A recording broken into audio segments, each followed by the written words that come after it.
आज आप सभी मित्रों के समक्ष हम जो टॉपिक को लेकर के आए उस टॉपिक का नाम है गुरु की दशा महादशा आवे तो क्या करें। पिछला एपिसोड में हमने बुध ग्रह की दशा और महादशा का संपूर्ण रूप से विश्लेषण किया था, जिसका आप सभी मित्रों ने बहुत स्वागत किया है। अतः हमने सोचा कि क्यों न आज गुरु ग्रह की दशा और महादशा का भी संपूर्ण जानकारी आप सभी मित्रों को दे दूं।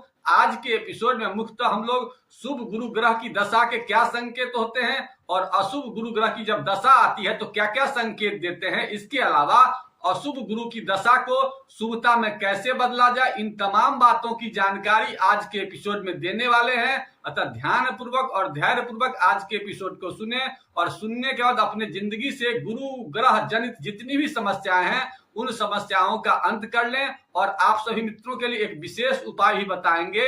ऐसे लोग जो शिक्षा या शिक्षण से जुड़े लोग हैं उनके लिए विशेष उपाय होगा। तो अब यह बात करते हैं कि शुभ गुरु की दशा में क्या क्या संकेत देते हैं और गुरु के अधिकार क्षेत्र में क्या क्या चीजें होती है। तो सबसे पहले गुरु के अधिकार क्षेत्र में जो आने वाली चीजें होती है उनमें शिक्षा होता है, शिक्षण कार्य होता है। इसके अलावा आपके शरीर का जो आकाश तत्व होता है उसका भी स्वामी गुरु ग्रह ही होता है। इसके अलावा धार्मिक कार्य जितने भी होते हैं वो सब गुरु के अधिकार क्षेत्र में होते हैं। अब यह बात करते हैं कि शुभ गुरु जब होते हैं तो क्या क्या संकेत देते हैं। तो सबसे पहले अब यह आप लोग को जानकारी देते हैं कि शुभ गुरु ग्रह की जब दशा होती है तो आपके शिक्षण कार्यों में विशेष रुचि होती है, धार्मिक कार्यों में विशेष रुचि होती है, गुरु का विशेष आशीर्वाद मिलता है। इसके अलावा मंत्री लोगों से विशेष संपर्क रहता है, दैवीय कृपा आपके ऊपर विशेष रूप से होती है और आपके संस्कार बहुत ही अच्छे होते हैं। अगर ये सब संकेत आपको दिख रहे हैं तो समझ जाएं कि गुरु की जो दशा आएगी वो संपूर्ण रूप से अच्छी होगी।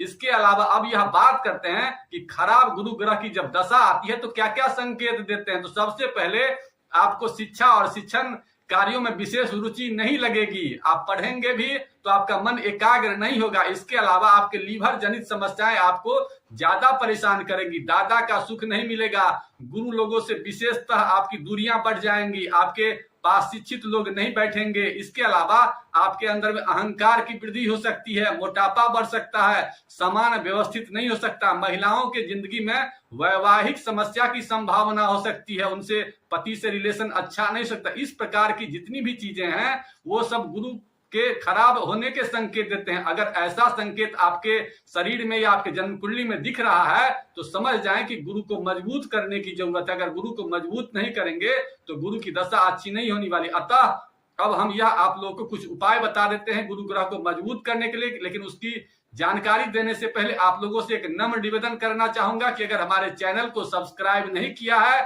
तो कर लीजिए। बात करते हैं कि गुरु को मजबूत करने के लिए हम लोग क्या क्या कर सकते हैं। तो सबसे पहले गुरु का संबंध आपके लीवर से होता है, मैदा युक्त सामानों का भोजन के रूप में बिल्कुल ही प्रयोग मत कीजिए। इसके अलावा अपने भोजन में 2-3 चीजों की विशेष मात्रा को बढ़ाइए। सबसे पहले कच्चा पपीता को खाइए, अनार को खाइए, इसके अलावा मूली को खाइए, हल्दी की मात्रा को कुछ बढ़ा दीजिए। ये सब चीज अगर आप खाने लगते हैं तो आपके गुरु के शुभ संकेत दिखने शुरू हो जाते हैं। इसके अलावा 2-3 चीजों का आप विशेष रूप से ध्यान रखिए।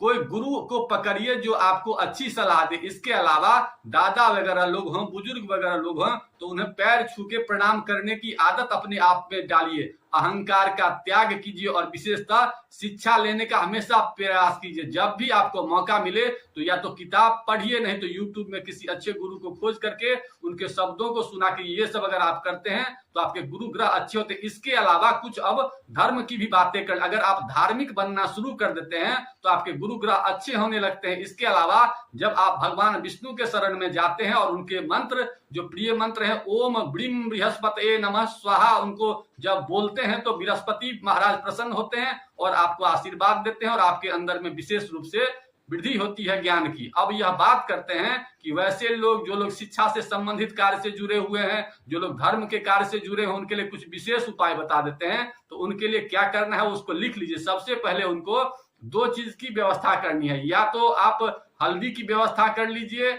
और नहीं तो आप पीला कोई वस्तु अगर आपके पास हो, जो या तो सोना का भी आप प्रयोग कर सकते हैं अगर आपके पास अहंकार नहीं हो तो, और नहीं तो आप एक चीज और इंतजाम कर सकते हैं, अनार की जड़ का प्रयोग कर सकते हैं। अनार की जड़ न मिले तो ऐसे में आप केला की जड़ का भी प्रयोग कर सकते हैं और पीला रंग का एक सूती कपड़ा रख लीजिए और भगवान विष्णु के सामने वहां पर जाइए और अपने हाथ में जो लकड़ी है उसको रख लीजिए, और लकड़ी को रखने के बाद भगवान विष्णु के मंत्र ओम ब्रीम बृहस्पते नमः स्वाहा या ओम ग्रांग ग्रीं ग्रोंग सह गुरुवे नमः स्वाहा या ओम विष्णवे नमः स्वाहा का मंत्र 108 बार पढ़िए, और वहां पर उनको पीला फूल से पूजा वगैरह करके, धूप वगैरह दिखा करके, आरती करके, और किसी गुरु से, किसी ब्राह्मण से जो है ना वहां पर बनवा लीजिए। और ऐसा करेंगे तो आप महसूस करेंगे गुरु जनित जो भी समस्या आपके शरीर में थी वो खत्म हो जाएंगी, और आप महसूस करेंगे कि अब आपके अच्छे दिन आने वाले हैं।